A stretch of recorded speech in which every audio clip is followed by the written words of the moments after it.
स्मरणीय चिरबंदनीय परम कर्मिक श्री श्री गुरुदेव श्री चरण तले अनंत कोटिवार भक्ति तत्वनाथ निवेदन करी मंचे विराजित महाप्रभु जगतनाथ जगन्नाथ श्री चरण तले कोटि सक्षमती इष्टमूर्ति महाराधारणी भगवान श्री कृष्णचंद्र तथा देवान साई कल्याणपुर विराजित समस्त देवी देवता चरण तले कोटि कोटि प्रणति निवेदन करी आज आमर जाजपुर जिलार सामूहिक मंडल आयोजन करा केन्द्र मंडल संपादक अच्छा सूर्यकांत भाई और आमर वरिष्ठ गुरु भाई देव भाई बुढ़ा भाई सहित आमर विभिन्न अंचल जाजपुर जिले में 6टी मंडल माँ भाई मैंने समस्त समस्त जय प्रणाम विशेष भाव में देवान साई समस्त ग्रामवासी मान जो मैंने पूरा मन प्राण दे लगी जे भगवान का काम केमती सुरखुरी हो प्रकृत में आम सीना गुरु को ग्रहण कर बाबा बैद्यनाथ से तो गाँ वाला गुरु नुहति सी कहार किए कहते समस्ते श्रद्धार सहकार प्रकृत तत्व बुझी गुरु किए जो मैंने तो गुरु मो गुरु कही गुरु भितर भिन्नता सृष्टि करती से गुरुकर असल स्वरूप जानती ना गुरु एक धर्म हूँ एक जमी बस गुड़िकर नंबर प्लेट सब अलग अलग कि कम कौन सिंहपुर बाहर जाजपुर पहुँचो जाजपुर बाहर कटक पहुँचो कम हूँ गोटे स्थान आ गए स्थान को नवा से गुरुकर कम हो गुरु कौन सी व्यक्ति नुहति गुरु हूँ गोटे शक्ति से कम हूँ आम को उद्धार कर परम गति प्राप्त करवा आम संसार में साधारणतः 5 जन गुरु को संस्पर्श आसी समस्त कि पाठ पढ़ा लोक हो कि अनपढ़ लोक हो गुरु ब्रह्मा गुरु विष्णु गुरुदेव महेश्वर गुरु साक्षात परब्रह्म तस्मै श्री गुरुवे नमः ये श्लोकटी समस्त मुखस्थ गुरु होती ब्रह्मा अच्छा सत्य कहले आपने ब्रह्मा की आगे देखी कि आम शास्त्र शुणिचे ब्रह्मा सृष्टि सृजना करते आम पाखे जीवंत ब्रह्मा किए आम माँ गुरु विष्णु विष्णु को देखी जाते जगन्नाथ मूर्ति देखुचे कौटी नारायण को मूर्ति देखुचे कौटी नाम रूप कौटी कृष्ण रूप ये विष्णु कि असल विष्णु किए निज जन्मदाता बापा से बापा पालन कर सी निजे चपल छेड़ी जाइए कि मो पुओ स्कूल को जीव भल चपल दरकार बापार गिंजी 10टा कड़ा हो पुओ भल पोशाक दरकार बापार चा खाए पैसा नथो कि पुअर ट्यूशन फीस भरी कि आम विष्णु किए से फटिकिया हो से मूलिया हो से चाषी हो से साधारण दुकानी हो से आम बापा जे आम बहुत बड़ स्वप्न देखी तेणु बाबा से कथा लिखिं गुरु ब्रह्मा गुरु विष्णु गुरु महेश्वर गुरु बिना जीवन गति नहीं कर गुरु माता गुरु पिता गुरु भगवती गुरु माता गुरु पिता गुरु भगवती गुरु बिना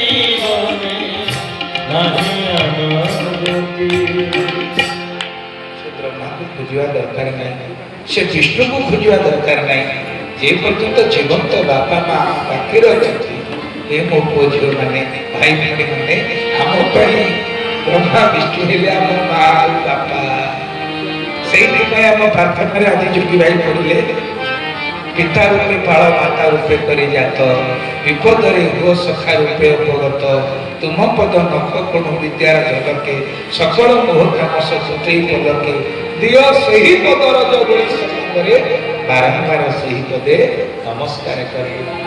तेणु भगवान पिता रूप से पालुच विश्व विष्णु देखिले। आज आम मैंने जो पाठ पढ़ुलु आम स्थिति कौन थी आजिकल पिला पाठ पढ़े बुझी अच्छे सब बापा माँ बढ़िया ड्रेस जोता पिला बिना बाइक पाठ पढ़ा ना आ कौन कौन सब सुविधा सुजोग कि से समय आम बेले असुविधा था तथापि माँ बापा पिला मूर्ख रखी से पाठ पढ़ुले जहाँ पिला खाଇବା मनुष्य कर तेणु माता गुरु पिता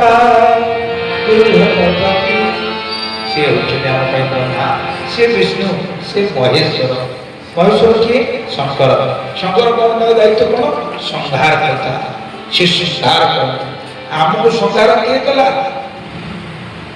जी आमको उत्तम संस्कार देला शिक्षे देला ये बापा से मौसा से बड़ापा से मामू से बड़बू से माउसी से बुढ़ी माँ से जेजेमा से आई माँ ये संस्कार देला कहा कि केमिति व्यवहार करने को पड़िबो जी माँ की शिक्षे देला से आप संस्कार करता नो तो जति ब्रह्मा विष्णु महेश्वर ये तीनोटी देवता को जनक भीतर देखिए तो चाहछो से किए पिता रूपे पालो माता रूपे गौरी जाता विपदई हुआ सखा रूपे रूपा सखा विपदई हुआ सखा रूपे विपदई हुआ सखा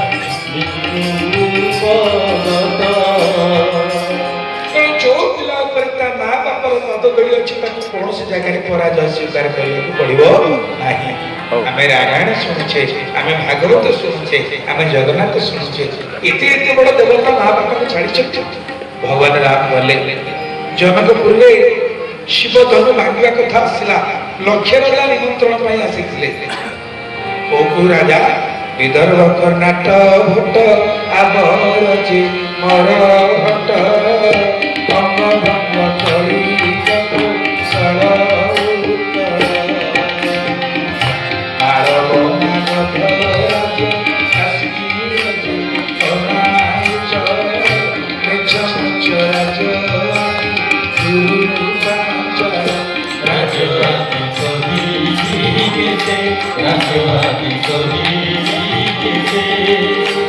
पूर्व पश्चिम दक्षिण राज्यवादी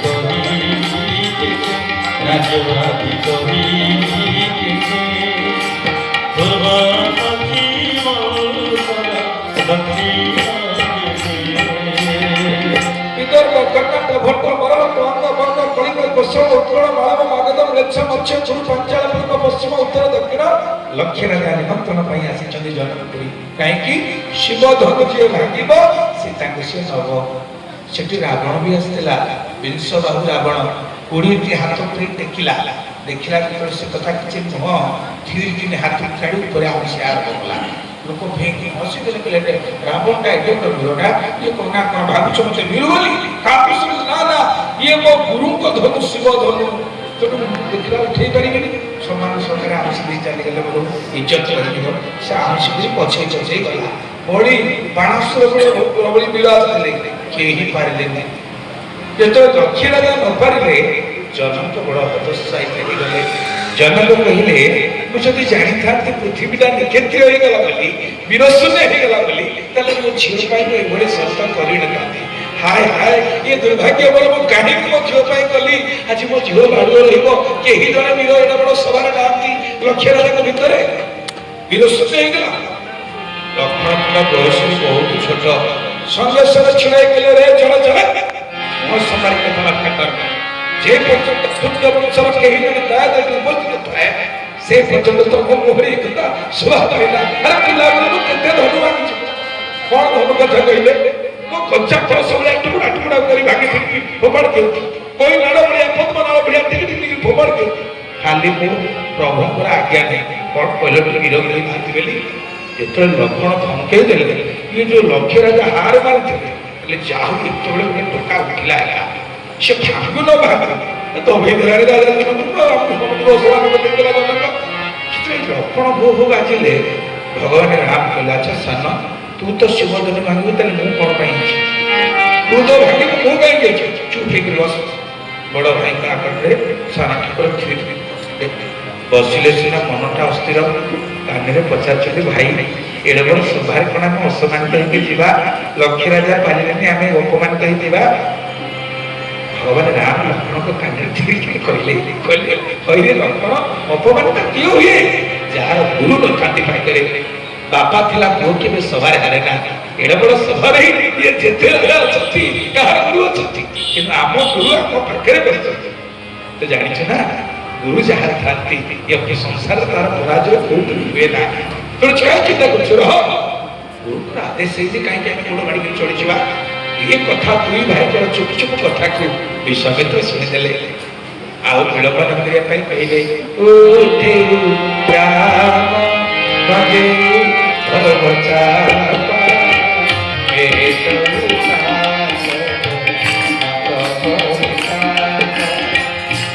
Shri Ram Jai Ram Jai Jai Ram Shri Ram Jai Ram Jai Jai Ram अभिनंदन राम। अरे उठो उठो उठो रघुनाथ गुरुଙ୍କର ଆଦେଶ ମିଳିଗଲା ଉଠ। ଉଠେ ରାମ ଭଜେ ଭବଚାପା ବେଦ जनक परितापा। ଏବେ ଲକ୍ଷ୍ମଣଙ୍କ ମୁହଁକୁ ଚାହିଁ ରାମ ହସିଲେ କହିଲେ ଏବେ ଆଦେଶ ଆସିଗଲା। ହେ ଲକ୍ଷ୍ମଣ ଚାପର କୃପା ଗୁରୁ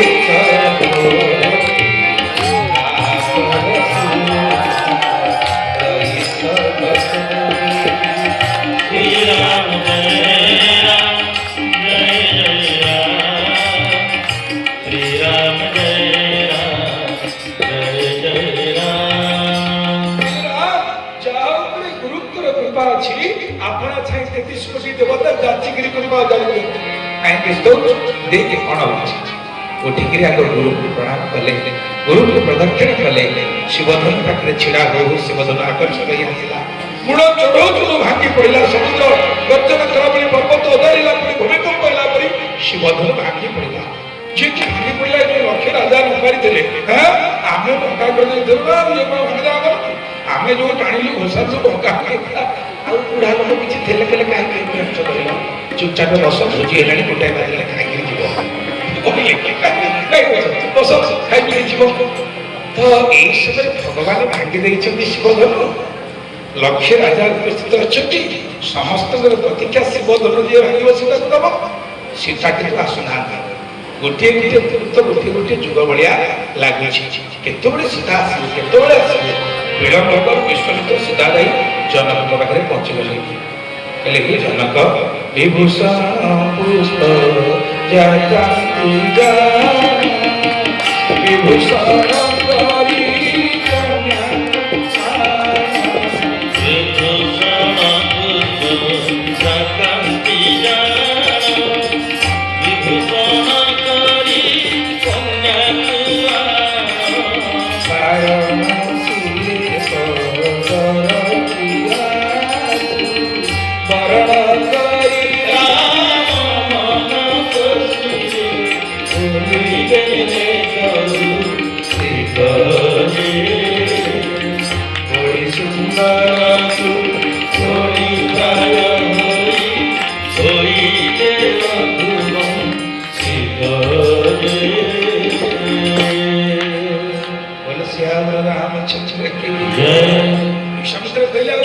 सीताको बेश करिया कोन दरकार जे तो विभूषण पुष्प जाकंती जान विभूषण करी कन्या को अण बारण सिरे पद रखी आसु वरण करी राम मन तोसु बोलु देले कौशिक जे बड़ी सुंदर तू बड़ी प्राय होइले रघुवंशिक जे भगवान राम लाल पड़ जाई छै सुंदर बड़ी देले जे हनुमान का रंग प्रभु लाल पड़ जाई छै आ बारण कहले हाथी बारण कहले एउडी बंद आ झियो को आनिबो सी तो देखिया को शुभ्रकांति तप्त कांचन गोलांगी जेमिति राधारानी सेमिति से तो सुंदर ताको कोन अलंकार पूजा को डेरी करछ चंचल आड़ा तेणु माँ जानकी ए आदेश पाइला परे वर्णमाला धरी मंच को आसिले लक्ष्य राजा अच्छा गोटे पटे जनक ताकर मंत्री सत्यायन कर ଆଉ ଅନ୍ୟପଟେ ବିଶ୍ୱାମିତ୍ର ଅଛନ୍ତି, ଋଷିମାନେ ଉପସ୍ଥିତ ଅଛନ୍ତି।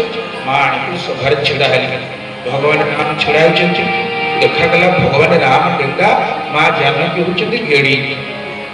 ତ ଜାନକୀ ଦେଖିଲେ ଏତେ ବଡ଼ ସଭାରେ ଲକ୍ଷ ରାଜା, ମୁଁ କଣ ଯାହାର ସିନା ସଂସାରରେ କେହି ନଥାନ୍ତି ସେ ହାତ ଧରି ଦିଏ ପ୍ରଭୁ ନିରାଶ ଜଗଦୀଶ ରଥ।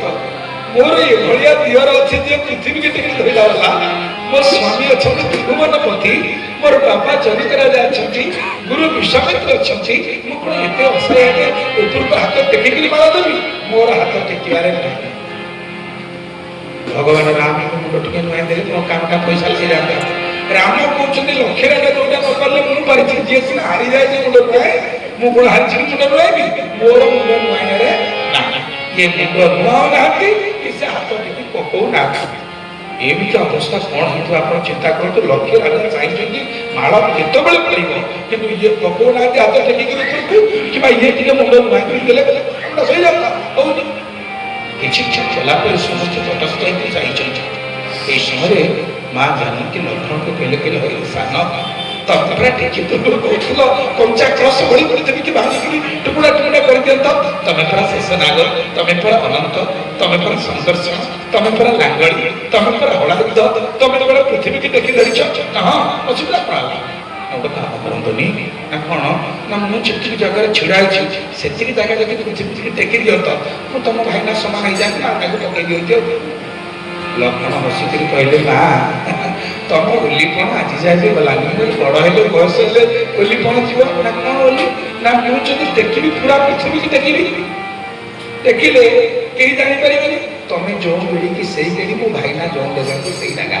ମୁଁ ଗୁଡ଼ିଏ ପରିଶ୍ରମ କରିବି ଦେଖିବି, ମୋ ପରିଶ୍ରମ ହବ ସାର, କିନ୍ତୁ ଫଳ କଣ ହବ? ବେକାର, କିଛି କାମ ଦେବନି। ତେଣୁ ଲାଭ କଣ ନା ମୁଁ କଣ ଏମିତି ଉପହସିତା ହେଇକି ଲଜ୍ଜିତା ହେଇକିରି ଅପମାନିତ ହେଇ ଛିଡ଼ା ହେଇଥିବି ତମ ଭଳିଆ ଦିଅ ତ ନା ମା ମୁଁ ଗୋଟେ ବ୍ୟବସ୍ଥା କରିଛି। ନା କଣ ନା ତମେ ଟିକେ ଛିଡ଼ା ହବ। ଦେଖିଲେ ଭଗବାନ ରାମ ଚାରିଆଡ଼େ ଚାହୁଁଛନ୍ତି କେତେ ବଢ଼ିଆ ସଜାବଟ ହେଇଛି, ସୁନ୍ଦରିଆ ସଜା ମେଞ୍ଚେ ଫୁଲ ସବୁ ସେ ସଜା ଫୁଲରୁ ଓସାରି ଆଣିଲେ। ଆଣିକିରି କଣ କଲେ କହିଲେ ହଇରେ ଲକ୍ଷେ ଜୁଳୁଜୁଳିଆ ପୋକ, ଜୁଳୁଜୁଳିଆ ପୋକ ଆଲୁଅରେ କଣ କେବେ ପଦ୍ମ ଫୁଲ ଫୁଟିବ? ଜୁଳୁଜୁଳିଆ ପୋକ ଆଲୁଅ କରି ନା ନାହିଁ? ଲକ୍ଷେଟା ଜୁଳୁଜୁଳିଆ ପୋକ ଏକାଠି ହେଇକିରି ଆଲୁଅ କଲେ ପଦ୍ମ ଫୁଲ ଫୁଟିବ। କିନ୍ତୁ ପଦ୍ମ ଫୁଲ ଫୁଟିବା ପାଇଁ କଣ ଦରକାର? ସୂର୍ଯ୍ୟଙ୍କର ଉଦୟ ଦରକାର। କହିଲେ ମୋ ଭାଇ ହେଉଛନ୍ତି ସୂର୍ଯ୍ୟ ବଂଶର ସୂର୍ଯ୍ୟ, ସେ ଉଦୟ ହେଲେ ବୋଲି ଜାନକୀ ବର୍ତ୍ତମାନ ପଦ୍ମିନୀ ରାଜ୍ୟ ନାରୀ ପଦ୍ମ ଫୁଲ ଫୁଟିଲା। ତମରି ଭଳିଆ ଲକ୍ଷ୍ୟ ରାଜା ହେଲେ ହିଁ ଫୁଟିବ। ଖାଇ ଦେଖ ହେ ମୁଁ କଣ କରୁଛି କହି ଏ ସୁନ୍ଦର ସୁନ୍ଦର ଚୁନି ଚୁନି ଫୁଲ ଗୁଡାକ ପ୍ରଭୁଙ୍କ ଚରଣକୁ ଅଜାଡ଼ି ଦେଇ ଲମ୍ କହି ଶୋଇପଡ଼ି ଲକ୍ଷ୍ମଣ ଯେମିତି ଲକ୍ଷ୍ମଣ ଶୋଇପଡ଼ିଛନ୍ତି। ଭଗବାନ ତ ଅନ୍ୟମାନଙ୍କୁ ଧରି ଦେଖୁଥିଲେ କିଏ ଗୋଟେ ପାଦରେ ଲୋଟି ପଡ଼ିଲା ବୋଲି। ଭଗବାନଙ୍କର ଗୋଟିଏ ଅନ୍ୟ ନାଁ ହେଉଛି ପତିତ ପାବନ। ଯିଏ ପତିତ ହେଇଯାଏ, ଯିଏ ପଡ଼ିଯାଏ, ସେ ତାକୁ ଉଠେଇ ଦିଅନ୍ତି। ପତିତ ପାବନ ଆଉ କେତେ ବେଳ, ପତିତ ପାବନ ଆଉ କେତେ ବେଳ, ପତିତ ପାବନ ଆଉ କେତେ ବେଳ, ଭାସିଗଲି ଭବ ଭାସିଗଲି ଭବ ଜଳେ, ଭାସିଗଲି ଭବ ଜଳେ ଭାବ ଦିଅ ପତିତ ପାବନ ଆଉ କେତେ ବେଳ, ପତିତ ପାବନ ଆଉ କେତେ ବେଳ, ପତିତ ପାବନ। बोल सीताराम भगवान की ଜୟ। ମହାପ୍ରଭୁ ଯେତେବେଳେ ଜାନକ ମାନେ ଲକ୍ଷ୍ମଣକୁ ଉଠିବା ପାଇଁ ନଈ ପଡ଼ିଛନ୍ତି ତଳକୁ, ମୋ ମା ଜାନକୀ ଛକିଦେଲେ ଏତେ ଭଳିଆ ମାଳ ଟିକେ ପକେଇଦେଲେ। ବୋଲ ସଚିଦାନନ୍ଦ ଭଗବାନ କି ବାହାଘର 6 ମାସ ଯାଇ ଚାଲିଲା ସରିଲା। ମୋ କହିବା ଉଦ୍ଦେଶ୍ୟ କଣ? ମାଳ ତ ପଡ଼ିଲା, ବାହାଘର ହେଲା, କିନ୍ତୁ ଯେତେବେଳେ ଫେରିଲେ କେମିତି ଫେରିଲେ ଜାଣିଛନ୍ତି? ମାନେ ଯେତେବେଳେ ଯାଇଥିଲେ ବିଶ୍ୱାମିତ୍ର ମାଗିବା ପାଇଁ ଦଶରଥଙ୍କୁ କଣ ମାଗିଥିଲେ? ଅନୁଜ ସମେତ ରାମ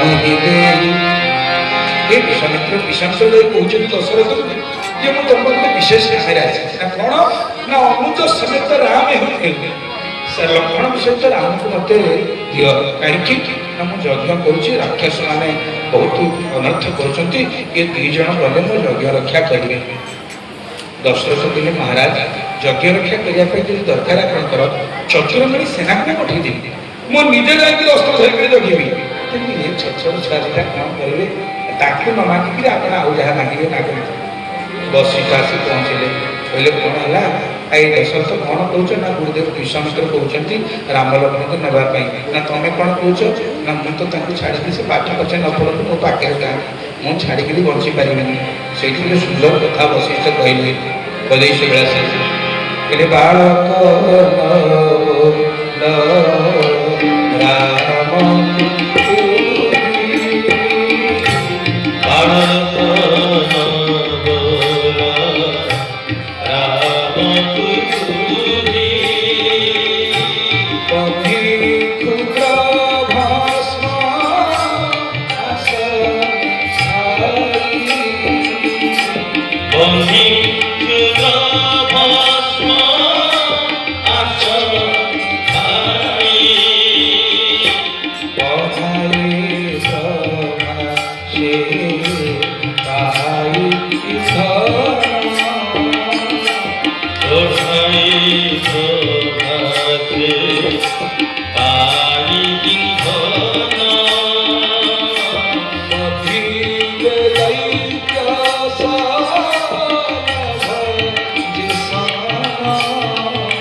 छोट पिला अरे बालक न बोल राम को तु ही बनी क्षुद्र भस्माचले थाई बनी कहले निया भस्म कहले पाउंस पाउंस भितर निया जदि लुचिकी थब बढ़ाए प्रभासे पाई धन जदि घी भल घी टे ढाइब से हुताश जल निया लुचिकी थब कि धन पाइले जल से बंधे दैत्य सदव देशन जी निया जलिले पोक गुड़ाक उड़िकी मरती ये परा से जन्म होती निया निया आपको छोट छुआ भावना ये निया ये पोक भाया जिते असुर अच्छा दुष्ट निवारी संसपालू तो ना तो परम दयाड़ी आई से बामन छोट पिला कि पढ़ी बढ़िया पाठ चाहूला ना तेणु आपको छोट बोली भावना यहाँ सामान्य नमन ये अनादि नारायण तापर दशरथ विश्वास भाई गुरुंकर आदेश राम लक्ष्मण दी जन को पठेले गले दुई किंतु दशरथ रिटर्न पाइले केते जानिछथि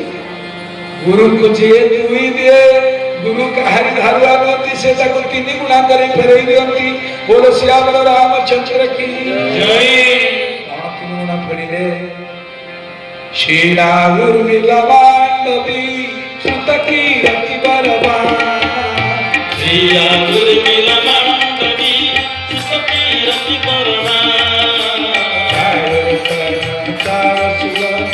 तुलसी कर कपड़ा तुलसी कर कपड़ा श्री राम जय राम जय जय राम श्री राम जय राम जय जय राम श्री राम जय राम जय जय राम श्री राम जय राम जय जय राम श्याम रामचंद्र की जय खाली राम सीता कर बाहला हेलनी कना भरणमाड़ा पड़ला पर खबर गला भणी साड़ू दशरथ थे शत्रुघ्न सेनानी सांगे आउ दुटा पुओं को आनी शत्रुघ्न को आउ भरत को तेणे एणे ऋषि मान विचार चला कला राजा तुम तो चार झील को चार पुओ आउ कहीं विलम्ब करवा बाहरटा एका बेले करदेवा पुणे राशि अनुसार गोटाए दिन में बाहर है राम को राशि अलग लक्ष्मण राशि अलग ये 6 मास धरी बाहर पर्व चलला राम को संगे सीता लक्ष्मण को संगे उर्मिला भरत को संगे मांडवी शत्रुघ्न संगे श्रुतकीर्ति तामाने से चारि झील थे सीता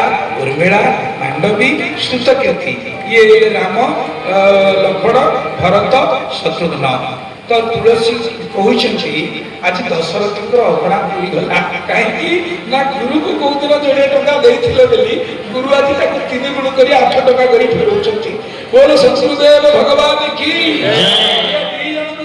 गुरु विश्वामित्र ना कि फेरस्त पाइले विश्वामित्र फेरैले के ना 8 जन को फेरैले फेरला परे पुओ बहुत आसीगले माँ कौशल्या राम को डाकिले धनरे कथा पचारि कहलु ना ना कौन माँ कहलु ना बापा शुणिली से जगरे यज्ञ को लक्ष्य राजा आसते विदर्भ कर्णाटक भट्ट मरहट्ट अंग गंग कलिंग कोशल उत्कल मालव मागध म्लेच्छ मत्स्य कुरु पांचाल पूर्व पश्चिम उत्तर दक्षिण लक्ष्य राजा पुणी लंका राजा कड़े रावण आईला हाँ हाँ आईला से नहीं राजा मैंने पारे जेमती तू केमी से धन को भांगिली बोले कहलु धन आम भाया पुत्र विश्वास पड़ी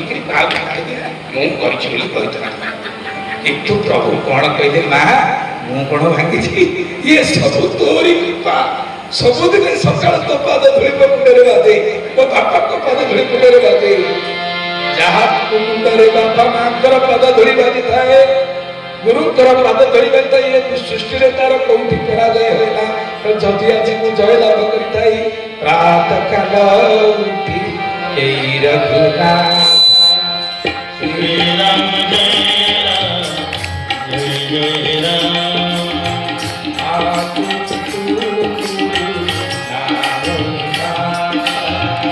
श्री राम जय राम जय जय राम सकाल उठिक जो माँ को बापा को गुरु को प्रणाम करे से जो पाद धूली टिके मुंडे बाधि तार परिणाम हूँ आज जय तेणु आज पुओ झील मैंने भूली जावानी जे मो पाई बापा कौन करते कि बापा मो पाई कौन थोड़ी कि बो मो पाई कौन करते आज प्रत्येक समाज में यही घटना घटुची तेणु जी गुरु आश्रित हम से भल कि बापा माँ को आग सेवा कर जहाँ देखिली आम धल मौसा पुआ आसते बसते पड़े गले भाई पड़े गले हाँ सी घरे विपिन मौसा कथा बड़ सम्मान सरकार विपिन मौसा अच्छा सबुदिन चली जप चली सबुदिन मत फटो उठे भाई आम पठे भाई पठे बापा बाबा भाई बापा भले अच्छा पुओ कह आम तिलक काटी केवड़ा पिंधि अरुआ खाई माई पकई जा घरे बापा माँ लड़ी मरे सी धर्म धर्म नुहे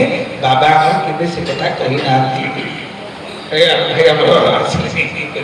तेणु विपिन मौसा प्रभु घर को नहीं प्रत्यक्ष भाव देखी घटना तेणु जदि आम पिता रूपे तल माता रूपे कर जात विपद सखा रूपे प्रथम गुरु हेले माता पिता तमु अधिक शिक्षादाता तातम श्रेष्ठ ज्ञान गुरु महिमा केवा अंत कर तेणु गुरु को बापा माँ कौन करती ना आमको ऊपर तल को आकर्षण कर आनती सदगुरु कौन करती पुणी थे आमको नहीं कहती तु ही तोरा मन अमृत संसार विरस कहीं अमृत आसी अमृत बुझ एक कथा तो मन नहीं कि कहती प्रकृति तो किए तू हूँ अंश परमात्मा अंश ते से जावाक पड़ो तेणु से जड़े सदगुरु होती परम कर्मिक बाबा श्री श्री वैकुंठनाथ जी जन्म हवा पूर्व महापुरुष अच्युतानंद मालिकार लिखि जाइए शिवकल्प कही चरितात सुभद्रा जोग करी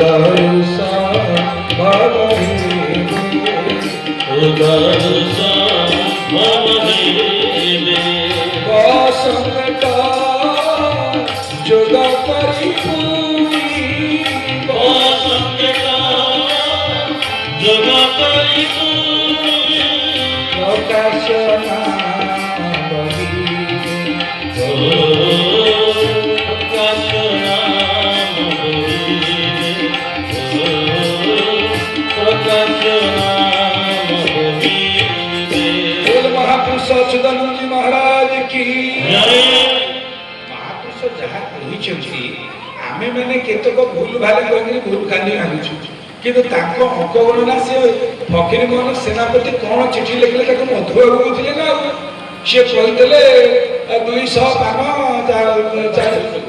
200 गुआ 400 पान पठेब उत्तर पटु बाहना करी दक्षिण पटु पानी भाइब एटा कौन मधुआ कहते ना समझ कहवा फकीर मोहन को चिठी आम बुझी बोली केमती हम तेणु महापुरुष बाणी हूँ अकाट्य देखो शिवकल्प से कहते चक्षुरे तात ସେ ଛୁଆ ଛୁଆ ଟିକେ ଖାଇବାକୁ ଦେଇକି ତାକୁ ଦେଲାରେ ଯାହା ଶୋଇବାନି ଖାଇକି ଯିବି ସବୁ ଖାଇକି ଯିବି ଛୁଆ ଚ ଅକ୍ଷର ଦାତା କହିଲେ ବାବାଙ୍କର ଗୁରୁଦେବଙ୍କ ବାପାଙ୍କ ନାଁ ହେଉଛି ଚୌଧୁରୀ ଚୈତନ୍ୟ ଚରଣ କର। ସୁଭଦ୍ରା ହେଉଛି ତାଙ୍କ ମା ନାଁ ହେଉଛି ସୁଭଦ୍ରା ଦେବୀ। ଆଚ୍ଛା ସିଏ କେମିତି ଜାଣିଲେ? 1500 ମସିହାରେ ମାନେ ଅଚ୍ୟୁତାନନ୍ଦ ଲେଖିଛନ୍ତି ଶିବକଳ୍ପ ନିର୍ଘଣ୍ଟରେ ଚ ଅକ୍ଷରେ ତାତ ସୁଭଦ୍ରା ଦେବାନ୍ତ ଉଦରୁ ସମ୍ଭବ ହେବେ ଅସଂହିତ ଯୋଗ କରି ପୁଣି ପ୍ରକାଶ୍ୟ ନାମ କହିବେ। କୁହ ବ ସାଙ୍ଗରେ ଟ ଯୋଗ ଦେଲେ କଣ ହବ? ବ ସାଙ୍ଗରେ ଟ ମିଶିଲେ କଣ ହବ? ବଟ। କହିଲା ଠିକ କଥା କହିଛି। ଆଜିକାଲି ପିଲାମାନଙ୍କର ମେମୋରି ନାହିଁ କାହିଁକି କହିଲେ ମୋବାଇଲରେ ଯେତେବେଳେ ଚିପ୍ ପଶିଲା ମେମୋରି କାର୍ଡ ପଶିଲା ପିଲାଙ୍କର ମୁଣ୍ଡ ଶୂନ ବର୍ତ୍ତମାନ କେବଳ ଯୋଉଦିନ ସ୍କୁଲରେ ଅଣ୍ଡା ପିଲା ଦିଟା ଯାଉଛନ୍ତି ନହେଲେ ଆଉ ପିଲାଙ୍କୁ ଦେଖିନା ଯାହା ଏଇ ଠିକ କଥା କହିଲା ବ ସାଙ୍ଗରେ ବଡ ଲକ୍ଷ୍ୟ ପ୍ରଶ୍ନ ବ ସାଙ୍ଗରେ ବ ମିଶିଲେ ବଟ କଣ ହବ? ବଟ। ଆମ ଗୁରୁଦେବଙ୍କର ପିଲା ନାଁ ହେଉଛି ବଟ। ତାଙ୍କ ନାଁ ଥିଲା ବଟ କୃଷ୍ଣ କର। ସେ ବ୍ରାହ୍ମଣ ଘରେ ଜନ୍ମ ହୋଇଥିଲେ କିନ୍ତୁ ବୈକୁଣ୍ଠନାଥ କେତେବେଳେ ହେଲେ ଗୁରୁ ବନ୍ଧୁ ଗୁରୁ ଗ୍ରହଣ କରିବାକୁ ଗଲେ। ଗୁରୁ କଣ କଲେ? ଗୁରୁ ଯେମିତି ରାମ ବିଶ୍ୱାସକୁ ବଶିଷ୍ଠଙ୍କୁ ଗୁରୁ ଗ୍ରହଣ କରିଥିଲେ। ଭଗବାନ କୃଷ୍ଣ ଆମେ କାଲି ଶୁଣୁଥିଲେ ସାନ୍ଦିବନୀଙ୍କ କଥା। ସାନ୍ଦିବନୀକୁ ଗୁରୁ ଭାବରେ ଗ୍ରହଣ କରିଥିଲେ। ସେ ଗୁରୁଦେବ ବାବା ବୈକୁଣ୍ଠନାଥ ବ୍ରହ୍ମଚାରୀ। ସେ ବଟକୃଷ୍ଣରୁ ବୈକୁଣ୍ଠନାଥ ହେଲେ କେତେବେଳେ? ପୂର୍ବବଙ୍ଗର ଗୋଟିଏ ଯୋଗମାୟା ପୀଠ ବର୍ତ୍ତମାନ ଯେହେତୁ ଆମେ ସେଠି ଯାଇପାରୁନୁ କାହିଁକି ସେଟା ବିଦେଶ ହେଇଯାଇଛି। ପୂର୍ବବଙ୍ଗଟା ବର୍ତ୍ତମାନ ଫରେନ୍ ହେଇଗଲା ଯେହେତୁ ଦେଶ ଅଲଗା ହେଇଗଲା ସେ ପଶ୍ଚିମବଙ୍ଗରେ ନାହିଁ ପୂର୍ବବଙ୍ଗ ହେଲା ବାଂଲାଦେଶ। ତେଣୁ ବାଂଲାଦେଶରେ ଆମ ଗୁରୁଙ୍କର ଗୁରୁଙ୍କ ପୀଠ ବ୍ରହ୍ମପୁତ୍ର ନଦୀ କୂଳରେ ନିରଞ୍ଜନ ବ୍ରହ୍ମଚାରୀ ହେଉଛନ୍ତି ତାଙ୍କ ଗୁରୁ। ସିଏ ତାଙ୍କ ନାମକରଣ କଲେ ବଟରୁ ବୈକୁଣ୍ଠନାଥ। ଯେମିତି ଆମର ଗୋଟେ ଗୁରୁ ପରମ୍ପରାର ନାମକରଣ ଅଛି। ଆମର ପୂର୍ବ ନାମ ଥିଲା ଯେମିତି ସମୀର। ସମୀରରେ ପ୍ରଥମ ଅକ୍ଷର ଆସିବ ସ ତାପରେ ଆନନ୍ଦ ଲାଗିବ ସତ୍ୟାନନ୍ଦ ହେଲା। ଆମ ବାବାଙ୍କର ଚେତନାନନ୍ଦ ବାବାଙ୍କର ଚନ୍ଦ୍ରମଣି ନାଁ ଥିଲା ତାଙ୍କ ନାଁ ହେଲା ଚେତନାନନ୍ଦ। ସେ ଯେ ମହିମାନନ୍ଦ ବାବାଙ୍କର ମହେନ୍ଦ୍ର ଥିଲା ନାଁ ତାଙ୍କ ନାଁ ହେଲା ମହିମାନନ୍ଦ। ସମସ୍ତଙ୍କର ନାଁ ସାଙ୍ଗରେ ଆନନ୍ଦ ପୁରା ହେଇଥାଏ। ବାବା ସେଇଥିପାଇଁ ଗୋଟେ ଭଜନ ଲେଖିଛନ୍ତି ଆନନ୍ଦମୟ ସୃଷ୍ଟି ଆନନ୍ଦ। ଇଏ ହେଉଛି ଗୁରୁ ପରମ୍ପରା। ଏ ପରମ୍ପରାରେ ଆନନ୍ଦ କାହିଁକି ଯୋଡ଼ା ହେଇଥାଏ? ଆମର ପରମ୍ପରାରେ ଆନନ୍ଦ ଯୋଡ଼ା ହେବାର କାରଣ ଆମେ ଆସିଛେ ଆନନ୍ଦକୁ ପ୍ରାପ୍ତି ହେବା ପାଇଁ। ଆନନ୍ଦ କଣ ନା ଶରୀରରେ ଯୋଉ ଅନୁଭୂତିଟି ଆସେ ତାକୁ କୁହନ୍ତି ସୁଖ। ମନରେ ଯୋଉ ଅନୁଭୂତିଟି ଆସେ ତା ନାଁ ହେଉଛି ଶାନ୍ତି। ଆତ୍ମାର ଯୋଉ ଅନୁଭୂତିଟି ଆସେ ତା ନାଁ ହେଉଛି ଆନନ୍ଦ। ଗୁରୁ ଗ୍ରହଣ କଲେ ଆତ୍ମିକ ଆନନ୍ଦ ପ୍ରାପ୍ତି ହୁଏ। ଆପଣ ଦେଖିଲେ ଖାଇବାର ଆଉ ଆନନ୍ଦ ଅଛି। ଲୋକ କ୍ଷୀରି ଆସିଲେ ପତ୍ର ଉଠେଇ ଦେଉଛନ୍ତି। ମିଠା ଦେଖିଲେ ପାଟି ବନ୍ଦ ନାହିଁ ଡାଇବେଟିସ୍ ମଣିଷ ଆସୁନି। ଚିନି ପଡ଼ିଲେ ସର୍ବତରେ ବୋବାଳି ଦେଉଛନ୍ତି। କାଲି ଜଣେ ଚା କିଣିଥିଲା ମିଠା ହେଇଥିଲେ ସେ ଚା ଏତେ ମିଠା ଖାଇ ନାହିଁ ପାକଲ ହେଇ ଦେଖିଛନ୍ତି ଆମର ଖାଇବାରେ ସୁଖ ନାହିଁ, ଧନ ରଖିବାରେ ସୁଖ ନାହିଁ, ପୋଷାକ ପିନ୍ଧିବାରେ ସୁଖ ନାହିଁ। ତାହେଲେ ସୁଖ କୋଉଠି ଅଛି? ବାବା ଆମର ଗୋଟେ ଭଜନ ଲେଖିଛନ୍ତି ସବୁ ସୁଖ ମୋର ନାହିଁ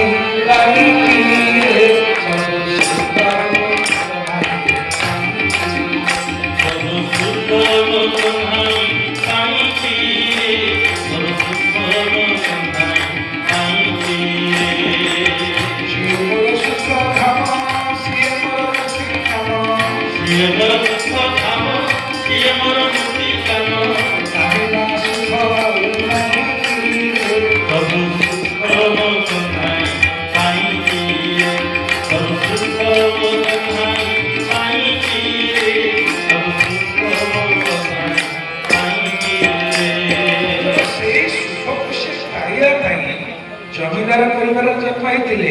ତାଙ୍କ ବାପା ହଉଛି ଚୌଧୁରୀ। ତାଙ୍କ ବାପାଙ୍କ ନାଁ ଚୌଧୁରୀ ଚୈତନ୍ୟ ଚରଣ କର। ଆଜି ବି ଆପଣ ଗଲେ ଦେଖିବେ ଆମ ବିଶ୍ୱନାଥପୁରରେ ତାଙ୍କ ବାରିନ୍ଦା ଅଛି। ଦୁଇଟା କଳା ପଥରରେ ସେ ବାରିନ୍ଦା। ସେତେବେଳର ମାଟି ସେ ଘର ସବୁ ଭାଙ୍ଗି ପଡ଼ିଥିଲା। ଏବେ ଆମ ଗୁରୁ ଭାଇମାନେ ଟିକେ ସଜାଡ଼ା କରି ଠାକୁର କରିଛନ୍ତି। ଆମେ ଜଗନ୍ନାଥ ବଳଭଦ୍ର ସୁଭଦ୍ରା କରୁଛେ କିନ୍ତୁ କ'ଣ ସେଇ କ୍ରମରେ ଦେଖୁଛେ? ଆମର ବଳଭଦ୍ର ହେଉଛନ୍ତି ବାହାପଟେ ପୁରୀ ମନ୍ଦିରରେ, ମଝିରେ ସୁଭଦ୍ରା, ଡାହାଣ ପଟେ ଜଗନ୍ନାଥ ନାଉ। କିନ୍ତୁ ବାବାଙ୍କ ଜନ୍ମସ୍ଥାନରେ ସେ ନୁହଁ। ଆଗ ଜଗନ୍ନାଥ ହୋଇଛନ୍ତି ତାପରେ ବଳଭଦ୍ର ସୁଭଦ୍ରା ଇଏ କ'ଣ ବ୍ୟବସ୍ଥା? ସେ ପରମ୍ପରା ତାଙ୍କର ସେଇ ପରମ୍ପରା ତାଙ୍କର ହେଇଯାଇଛି। ଆଗରୁ ତାଙ୍କର ଗୋପୀନାଥ ଯୋଉ ଭଜନ କିରା ବାବା ଲେଖିଛନ୍ତି ଗୋପୀନାଥ ହାତରେ ଆଡ଼ ନହେଲେ ଦୁଃଖୀ ଦୁଃଖ କୁହାଟି ନ ଶୁଣ କାହିଁ ତାଙ୍କର ଇଷ୍ଟ ହଉଛନ୍ତି ଗୋପୀନାଥ। ତେଣୁ ଚୌଧୁରୀ ଚୈତନ୍ୟ ଚରଣ କରାହେଲେ ବାପା ମା ହେଲେ ସୁଭଦ୍ରା ଦେବୀ ଆଉ ସେ ଜଳକାରେ ରହିବେ ବୋଲି ଜଳକା ପାହାଡ଼ ଆପଣ ଅନେକ ପାହାଡ଼ ଦେଖୁଛନ୍ତି କିନ୍ତୁ ମଣିନାଗଗିରି ମହିମା ପାର ପାତାଳକୁ ପାରଖିବ ପାତାଳକୁ ପାରଖିବ ପାତାଳକୁ ପାରଖିବ ଦୁଇ ସହସ୍ରମୁନି ସିଦ୍ଧି ସାଧୁଛନ୍ତି ଦୁଇ ସହସ୍ରମୁନି ସିଦ୍ଧି ସାଧୁଛନ୍ତି କୋଟିଏ ଅଛି ଆସନ କୋଟିଏ ଅଛି ଆସନ କୋଟିଏ ଅଛି ଆସନ बोल सच्चिदानंद भगवान की ଜୟ ଆପଣ ଦେଖିବେ ଜଳକା ପାହାଡ଼ ପଛପଟେ ଅଛି ପଞ୍ଚୁ ପାଣ୍ଡବ ମନ୍ଦିର ପାଣ୍ଡବମାନେ ଯେତେବେଳେ ଅଜ୍ଞାତବାସ ଆସିଥିଲେ ଚୌଦ୍ୱାରରେ ଗୋଟେ ଜାଗା ଅଛି ବିରାଟ ନଗରୀ କାହିଁକିନା ବିରାଟ ନଗରୀ ରାଜାଙ୍କର ପାଣ୍ଡବମାନେ ସବୁ ତାଙ୍କ ପାଖରେ ଥିଲେ ପୋଜ ବଜାଉଥିଲେ କି ନାଚ ଶିଖୁଥିଲେ ଅର୍ଜୁନ ଆଉ ଭୀମ ରୋଷେଇଶାଳାରେ ଦାୟିତ୍ୱ ଥିଲେ ନକଳ ସହଦେବ ଘୋଡ଼ା ଦାୟିତ୍ୱ ଥିଲେ ସେ ଆଉ ଆମ ଓଡ଼ିଶାର ଚୌଦ୍ୱାର ହେଉଛି ବିରାଟପାଟଣା সেই বন্ধু বন্ধু নাচମାନେ ଆସିଥିଲେ ଜଳକା ପଛଆଡ଼େ ସେଇଥିପାଇଁ ପଞ୍ଚୁ ପାଣ୍ଡବ ମନ୍ଦିର ଅଛି সেই ଗୁମ୍ଫା ଭିତରେ ମଣିନାଗ ଥିଲେ ମଣିନାଗ ଗୁମ୍ଫାରେ ଆସି ତପସ୍ୟା କରିବେ ଏକଥା ମହାପୁରୁଷ ବହୁ ଭାଗରେ ଲେଖିଥିଲେ ବହୁତ ପୁରୁଣା ଲୋକ କହନ୍ତି ସେ ନାଗସାପ ଏତେ ଭୟଙ୍କର ଥିଲା ଯେ ଯୁଆଡ଼େ ଯାଉଥିଲା ତା ବିଷ ଜଳାରେ ଘାସ ବି ବହିଯାଉଥିଲା ଆଉ ସେ ତା ମୁଣ୍ଡରେ ଯୋଉ ମଣି ଥିଲା ଆପଣମାନେ ମଣି ଦେଖିଥିବେ କି ନାହିଁ ମୋର ସୌଭାଗ୍ୟ ଦେଖିଛି କୋଉଠି ମୁଁ ଆମ ଜଳକାରେ ଦେଖିନି କିନ୍ତୁ ଯାଇଥିଲି ପଶୁପତିନାଥଙ୍କ ପାଖକୁ ଆମର ଜଗନ୍ନାଥ ପାଞ୍ଚ ରାତ୍ର ହେଉଥିଲା ସେଇଠି ପଶୁପତି ଯେହେତୁ ଆମେ ଗୋଟେ କାର୍ଯ୍ୟକ୍ରମରେ ଯାଇଛୁ ସରକାରୀ ଚିଠି ଭଳିଆ ପୁରୀ ମନ୍ଦିରକୁ ଯାଇଛୁ ଗୋଟେ ଚିଠି ଆମ ହାତରେ ତେଣୁ ସେ ଆମକୁ ଯେଉଁ ପ୍ରକାର ଆତିଥ୍ୟ ଦେଲେ ଗଜମୂର୍ତ୍ତି ନାଗମଣି ମୃଗନାଭି କସ୍ତୁରୀ ଏସବୁ ମହାପ୍ରଭୁ ପଶୁପତିନାଥରେ ଲାଗେ ସେ ତାଙ୍କର ଯେଉଁ ମୁଖ୍ୟ ସେବକ ସେ ଯିଏ ମୁଖ୍ୟ ଆମର ଯେମିତି କୁହନ୍ତି ବଡ଼ ପଣ୍ଡା ଆମର ଯେମିତି ଗଜପତି ତାଙ୍କର ବି ଜଣେ ମୁଖ୍ୟ ସେବକ ଅଛନ୍ତି ସିଏ ପୁରା ରୂପା ଧାଡ଼ିରେ ଧରିକି ଆଣିକି ଗୋଟିଏ ଗୋଟିଏ ଛୁଆଇଲେ ଦେଖେଇଲେ ନାଗମଣି ଇଏ ହେଉଛନ୍ତି ଆମେ ଦେଖିଛୁ ପ୍ରକୃତି ସେ ପଥରଟି ଧୋଇଲେ ଅନ୍ଧାର ଘରେ ଆଲୋକ ଦେଖାଯିବ ଯେମିତି ଆପଣଙ୍କର ପେପର ୱେଟ୍ ଗୁଡ଼ାକ ଥିଲା ସେମିତିକା ସେ ହେଉଛି ମଣି ଧୋଇଲେ ମାନେ ଅନ୍ଧାର ଘର ଆଲୋକ ଦେଖାଯିବ ଏବେ ବି ପଶୁପତିନାଥଙ୍କ ପାଖରେ ସେ ଅଛି ମହାପ୍ରଭୁଙ୍କ ସେବାରେ ଲାଗେ ଆଉ ସେଟା ନିହାତି ଅତି ନିବିଡ଼ ଲୋକ ଆସିଲେ ସେ ତାକୁ ଭଣ୍ଡାର କରି ଆଣିକି ଦେଖେଇବେ ମନ୍ଦିରରେ ଛୁଆଁଛୁଇଁ ପୁଣି ତାକୁ ଧୋଇବେ ତ ସେ ଯୋଉ ସାପ ଥିଲା ସେ ବାବା ତାକୁ କ'ଣ କଲେ ଆପଣ ଦେଖିବେ ଆମ ଗୁମ୍ଫା ଭିତରେ ଯୋଉ ମଣିନାଗ ଗୁମ୍ଫା ଅଛି ଯୋଉଠି ଅଚ୍ୟୁତ ବାବାଙ୍କର ମୂର୍ତ୍ତି ଅଛି ବାବାଙ୍କର ଦାରୁ ବିଗ୍ରହ ବାବା ବସିଛନ୍ତି ଗୋଟେ ଗାଡ଼ ଅଛି ଚନ୍ଦନ ଦେଖି ବାବା ତାକୁ ବନ୍ଦ କରିଛନ୍ତି କାରଣ ଅତୀତରେ ବହୁତ ସର୍ପ ଘାଟିରେ ଲୋକ ଯାଉଥିଲେ କିନ୍ତୁ ଗୁରୁଦେବ ଯେତେବେଳେ ତପସ୍ୟା କରିବାକୁ ଆସିଲେ ହାତ ଯୋଡ଼ିଲେ ତମେ ଆଉ କାହାର କିଛି କ୍ଷତି କର ନା ସେହି ଦିନଠାରୁ ସେ ସେଇଠି ଅଟକିଲେ ଏପର୍ଯ୍ୟନ୍ତ ଝୋଳକା ପାହାଡ଼ରେ କାହାକୁ ଦଣ୍ଡାଘାତ ହେଇ ନାହିଁ କଣ କରିବାକୁ ଏଠି ଆସିଲେ ଦ୍ୱାଦଶରାହାସ କହି ମୋର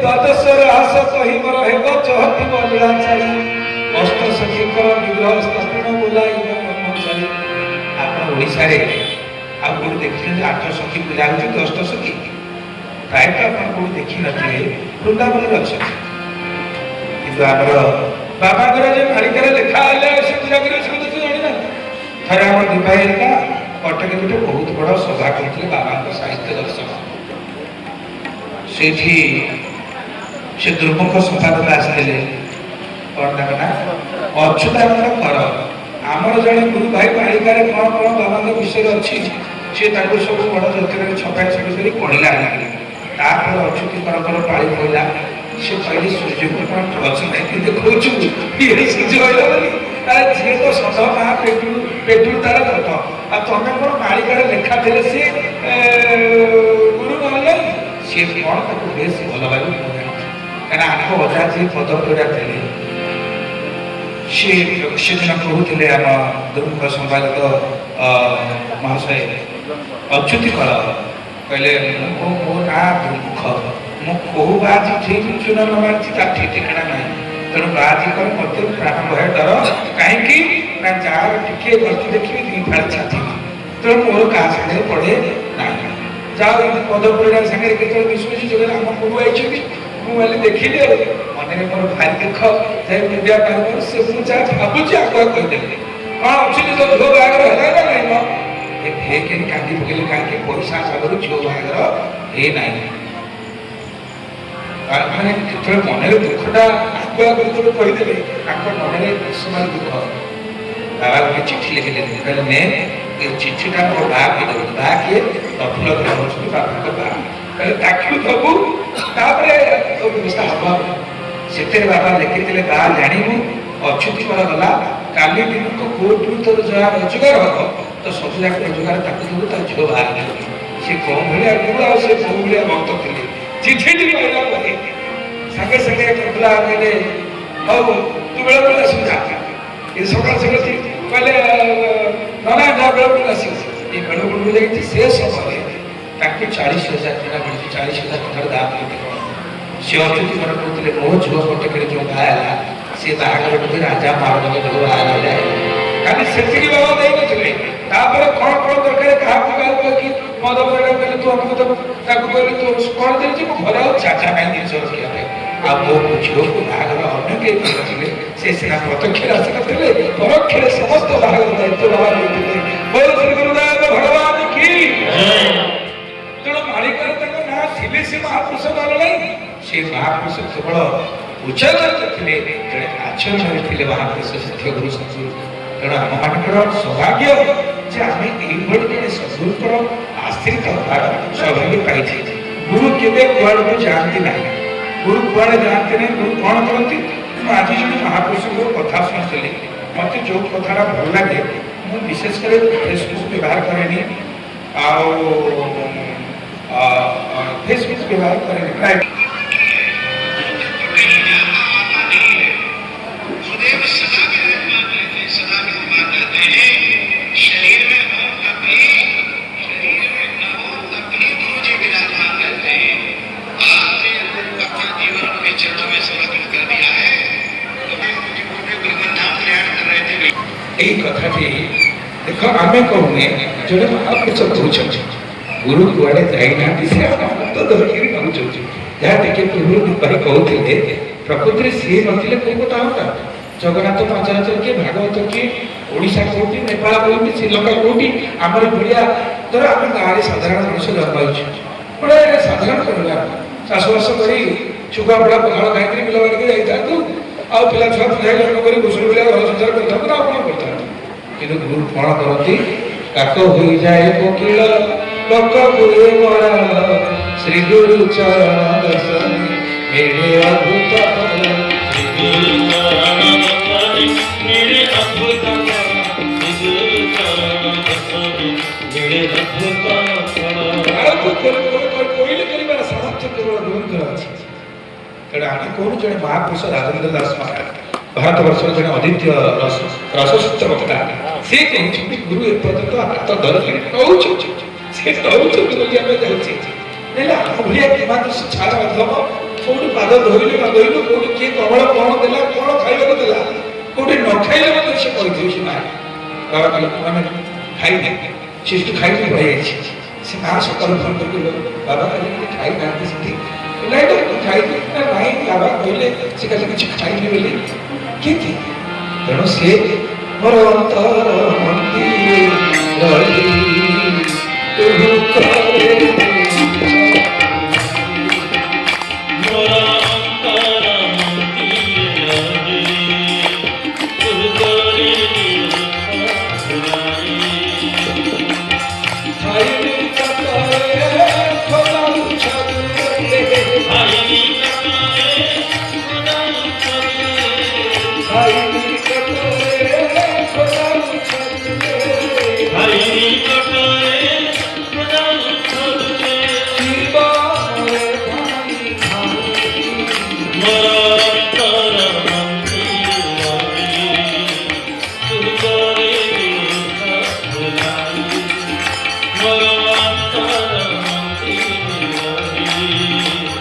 तुम्हारे बुराई बोलो श्री गुरुदेव भगवान की जय श्री गुरुदेव को अंतर अच्छी आपन को अंतर अच्छी समस्त ଭିତରେ ସେ ଅଛନ୍ତି ଆମ ପାଖରେ ଅଛନ୍ତି କିନ୍ତୁ ଗୁରୁ କରି ଦେଉଛ ଭୁଲାଇ ଗୁରୁ କହିଲେ ମାୟା ଆମେ ଯେଉଁମାନେ ଫିକରବାଜି କରି ମଣ୍ଡଳକୁ ଆସୁଛେ ମାୟାରେ ପଡ଼ିକି ଆସୁଛେ ନା ଆମର ସେଇଦିନ ସବୁ ଯାକ କାମ ମନେ ପଡ଼ିବ କ୍ଷୀର ଷ୍ଟୋରକୁ ସେତିକିବେଳେ ଯିବି ଝିଅ କୁଣିଆ ସେତିକିବେଳେ ଆସିବେ ଦେହ ଖରାପ ବି ସେତିକିବେଳେ ହବ ଇଏ ହେଉଛି ଫିକରବାଜି କଥା ତେଣୁ ଇଏ ହେଉଛି ମାୟା ଦୈବୀର ସେ ଗୁଣମୟୀ ମାମା ବାବା ଦେଖୁଛନ୍ତି ମାୟା କରି ହଟେଇ ଦେବାକୁ ଆମେ ମାୟାରେ ପଡ଼ିଯାଉଛି କିନ୍ତୁ ଥାଇ ନିକଟରେ ଖୋଜାଉଛ ଦୂରେଇ ଯିବ ମରେ ନାହିଁ ନାହିଁ ତେଣୁ ମଣ୍ଡଳ ମା ଭାଇମାନେ ମୋର ବିଶେଷ ପ୍ରାର୍ଥନା ମଣ୍ଡଳ ହିଁ ବାବା ବାବା ହିଁ ମଣ୍ଡଳ ଆମର କେତେବେଳେ କାଲି ଆମେ ମଲ୍ଲିପୁର ଆଶ୍ରମରେ ଚର୍ଚ୍ଚା ଚାଲିଥିଲା ମଣ୍ଡଳ କଲିକତିଆଙ୍କର ରାତି 4ଟାରୁ ଆରମ୍ଭ ହେଇଥିଲା ରାତି 10ଟାରେ ସରୁଥିଲା ସମୟ ସେ ରହୁଥିଲେ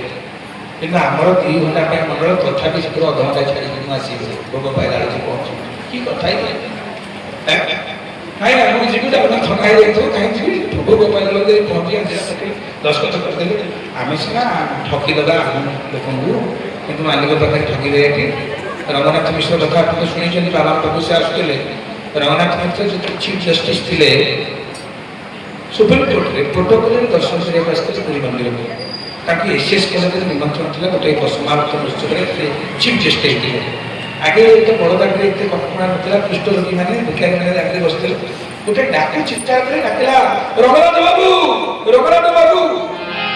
ସୁପ୍ରିମକୋର୍ଟର ଚିଫ୍ ଜଷ୍ଟିସ୍ ଗୋଟେ କୁଷ୍ଠରୋଗୀ ତାକୁ ଡାକୁଛି ସେ ଖିଆଲ କରି ଚାଲିଗଲେ ତାଙ୍କ ପ୍ରୋଟୋକଲ ଅଫିସର ସାଙ୍ଗରେ ଅଛନ୍ତି ବସିଗଲେ ଦର୍ଶନ କରି ଆସୁଛନ୍ତି ସେ କୁଷ୍ଠରୋଗୀ ହାତ ଛିଣ୍ଡି ପଡ଼ିଛି ଆଙ୍ଗୁଳି ଗୁଡ଼ା ଡାକିଲା ରଘୁନାଥ ବାବୁ ଏବେ ଆଉ ହେଇଯିବାର ସମ୍ଭାବନା ନାହିଁ ନା ଧରିକି ଗୋଟେ ଲାଗୁଛି ସେ କୁଷ୍ଠରୋଗୀ ପାଖରେ ଯାଇ ପହଞ୍ଚିଲେ କ'ଣ କାହିଁ ମୋତେ ନା ଧରି ରଖୁଛ ନା ମୋତେ କିଏ ଚିହ୍ନି ପାରୁଛନ୍ତି ନା କିଏ ନା ମୁଁ ହେଉଛି ସେଇ କୁଳିଆ ଡାକୁ ମୁଁ ସେଇ କୁଳିଆ ଡାକୁ କେତେ ସ୍ତ୍ରୀ କି ବିଧବା କରିଛି ତା ସ୍ୱାମୀକି ମାରି ତାଙ୍କ ମୁଣ୍ଡରୁ ସୁନ୍ଦର ପୋଛିଛି କେତେ ମାଆକୁ ଆଠୁପୁଡ଼ି କରିଛି ତାଙ୍କ ପୁଅକୁ ମାରି ତାଙ୍କ ଧନଭୂ କରିଛି କିନ୍ତୁ ତମେ ଓକିଲାତି କରୁଥିଲ ଯେତେବେଳେ ଚୋରି ଟଙ୍କା ବିଡ଼ାଇ ନେଇ ତମକୁ ଧରେଇ ଦିଏ ତମେ ନିର୍ଦ୍ଦୋଷରେ ମୋତେ ଖଲାସ କରିଦେଇଥିଲ ତମେ ସିନା ତମ କୋର୍ଟରୁ ମୋତେ ନିର୍ଦ୍ଦୋଷରେ ଖଲାସ କରିଦେଲ କିନ୍ତୁ କାଳିଆ କୋର୍ଟ ମୋତେ କ୍ଷମା ଦେଇପାରିଲା ନାହିଁ ବର୍ତ୍ତମାନ ମୋତେ କୁଷ୍ଠରୋଗ ହେଲା ମୋ ପିଲାମାନେ ମୋତେ ତେଣିଦେଲେ ମୋର ସ୍ଥାନ ଆଜି ବଡ଼ ଦାଣ୍ଡରେ ତେଣୁ ମୁଁ ଆଜି ତମକୁ କହିବାକୁ ଚାହୁଁଛି ରଘୁନାଥ ବାବୁ ତମ କୋର୍ଟରୁ ତମେ ସିନା ଧଳାକୁ କଳା କରିଦେବ କଳାକୁ ଧଳା କରିଦେବ କାଳିଆ କିନ୍ତୁ ଛାଡ଼ିବନି ଦେଖ ମୁଁ ଅନ୍ୟାୟ କରିଥିଲି ଅନେକ କରିଥିଲି ମୋତେ ଆଜି ସେ କ'ଣ କରୁଛି କି ଦଣ୍ଡ ଦଉଛି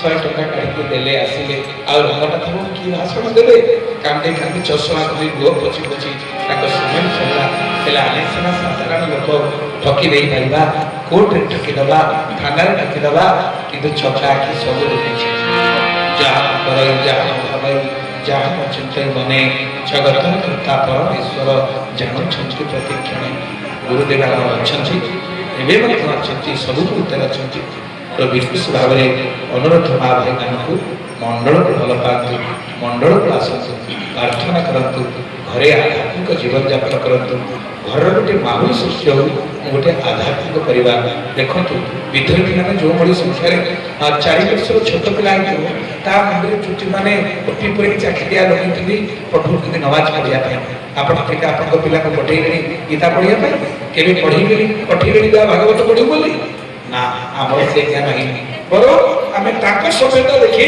ଜନ୍ମଦିନ କେକ୍ ଆଣିକି ଧରିକି ଛୁଆକୁ ଛୁରୀ ଧରି ଦେଲେଣି କେକ୍ କାଟି ହାପି ବାର୍ଥଡେ ଟୁ ୟୁ ବୋଲି ବେଲୁନ ଫୁଟେଇ କ୍ୟାଣ୍ଡେଲ ଫୁଟେଇ କି ଅବସ୍ଥା ହେଲାଣି ଆମେ କହିଲେ ଆମ ଜନ୍ମଦିନ ତା ନୁହେଁ ଆମର ସତ୍ୟନାରାୟଣ ପୂଜା ସତ୍ୟ ତିରଙ୍କର ପୂଜା ଯୋଉଠି ଗୁରୁ ନାରାୟଣଙ୍କୁ ପୂଜା କରାଯାଏ ଶିରିଳି ବାଣ୍ଟିକିରି ଖାଆନ୍ତି ଆମ ସଂସ୍କୃତି କାଟି ଖାଇବା ଅଛି ଆମର ଯାହା ହବ ବାଣ୍ଟିକିରି ଖାଇବା କାଲି ଆମ ମଲ୍ଲିପୁରରେ ହେଇଥିଲା ଗୋଟେ ଭୋଗ ଶିରିଳି ଭଳିଆ ହେଇନଥିଲା ସେ କାଟିକିରି କିଏ ଖାଉଥିଲା ବାଣ୍ଟିକିରି ସମସ୍ତେ ଖାଉଥିଲେ ତ ସେମିତି ଆମେ ବେଳେବେଳେ ଉପରେ ସିନା ହିନ୍ଦୁ ରୂପ ଧରିଛେ ଭିତରେ ଖ୍ରୀଷ୍ଟିଆନ ପଠାଣ ହେଇଗଲେ କାହିଁକି ଆମ ବାହାଘରରେ ଏବେ ଚାଲିଲାଣି ରିଙ୍ଗ ସେରେମନି ଆମ ପର୍ବ ନୁହଁ ଏଇଟା ହେଉଛି ଖ୍ରୀଷ୍ଟିଆନଙ୍କର ପର୍ବ ଆମର ପର୍ବ ହେଉଛି ମହାପ୍ରସାଦ ନିର୍ବନ୍ଧ ମେହେନ୍ଦି ପଠାଣଙ୍କର ପର୍ବ ସେ ହିନ୍ଦୁଙ୍କ ପର୍ବ ନୁହେଁ ତେଣୁ ପିଲାମାନଙ୍କୁ ବୁଝାନ୍ତୁ ଭଲ ରାସ୍ତାକୁ ଆଣନ୍ତୁ କିଏ ଚୋରି କରୁଥିବା ଗୋଟେ ପିଲା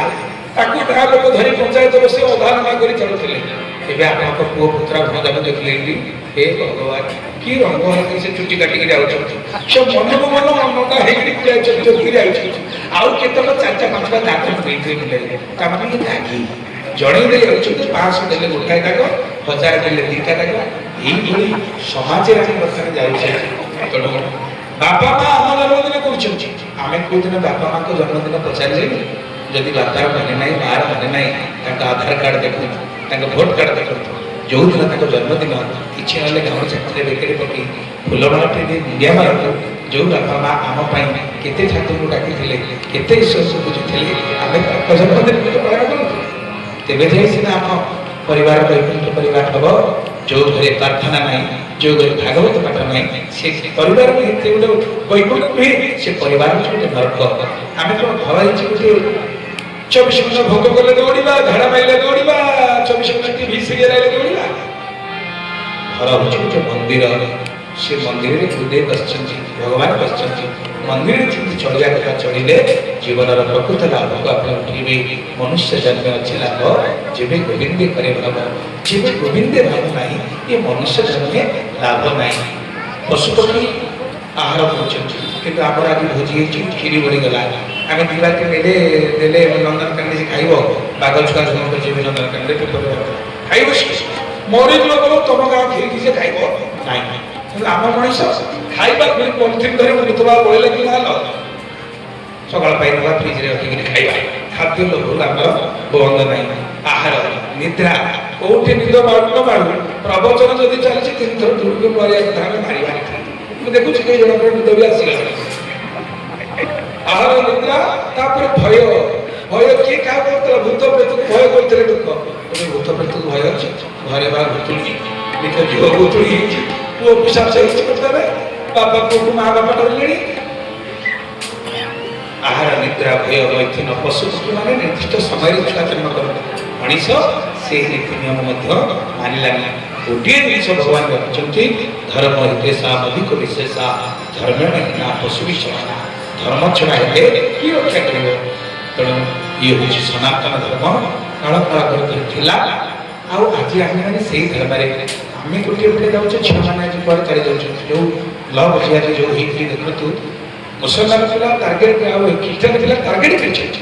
ଯଦି ଗୋଟେ ହିନ୍ଦୁ ଝିଅକୁ ସେ ବାହାଇ ପାରିବେ 10 ଲକ୍ଷ ଟଙ୍କା ପୁରସ୍କାର, ବ୍ରାହ୍ମଣ ନେଲେ, କ୍ଷତ୍ରିୟ ନେଲେ 5 ଲକ୍ଷ ପୁରସ୍କାର। ଆଉ ସିଏ ମଧ୍ୟ ଚନ୍ଦନ ଟୋପା ମାରି ରୁଦ୍ରାକ୍ଷ ମାରି ଟେକାରେ ପକେଇକିରି ଝିଅକୁ ବାହାରୁଛନ୍ତି। ତାପରେ ଛୁଆ ଗୋଟେ ଜନ୍ମ କରିସାରିଲା ପରେ କହୁଛନ୍ତି ମୁଁ ପଠେଇବି, ଧର୍ମ ପରିବର୍ତ୍ତନ କରି ତାକୁ ଲାଗିଦେବି। ତେଣୁ ଆପଣମାନେ ଯଦି ସଜାଗ ନ ହେବେ, ଆପଣଙ୍କ ସ୍ଥିତି କେତେବେଳେ ଫେରିଗଲେ ଆପଣଙ୍କୁ ହରଣ କରିବ ତ ଝିଅକୁ, କେତେବେଳେ କିଏ କ'ଣ କରିବ କହିହେବନି। ତେଣୁ ପ୍ରାର୍ଥନା କରନ୍ତୁ, ଗୀତା ପଢ଼ନ୍ତୁ, ଭାଗବତ ପଢ଼ନ୍ତୁ, ନହେଲେ ଆମ ସ୍ଥିତି ବର୍ତ୍ତମାନ ସାରା ବିଶ୍ୱରେ ହିନ୍ଦୁ ଧର୍ମ ଆଜି ସଂକୀର୍ଣ୍ଣ ହେବାକୁ ଯାଉଛି। ତେଣୁ ମଣ୍ଡଳୀରେ ଆସିବା ତାଳି ମାରିକି ପ୍ରସାଦ ପାଇଁ ଗଲେ ହେବ ନାହିଁ। ଏ ବିଶ୍ୱ ଚିନ୍ତା କରିବାକୁ ପଡ଼ିବ, ଦେଶ ଚିନ୍ତା କରିବାକୁ ପଡ଼ିବ। ସେଇଥିପାଇଁ ଆମ ଗୁରୁଦେବ ଥିଲେ ସ୍ୱାଧୀନତା ସଂଗ୍ରାମୀ। ସେ ତ ଧର୍ମ କରି ଗୁମ୍ଫା ଭିତରେ ରହିଥାନ୍ତି, ସେ କେମିତି ଭାରତ ସ୍ୱାଧୀନ ହେବ ସେଥିପାଇଁ ମଧ୍ୟ ସେ ପ୍ରାଣପଣ ଉଦ୍ୟମ କରିଛନ୍ତି। ତେବେ ଯାହା ହଉ ସମୟ ହେଇଯାଇଛି ପ୍ରସାଦ ପାଇବା ପାଇଁ, 1:58 ହେଇଗଲାଣି।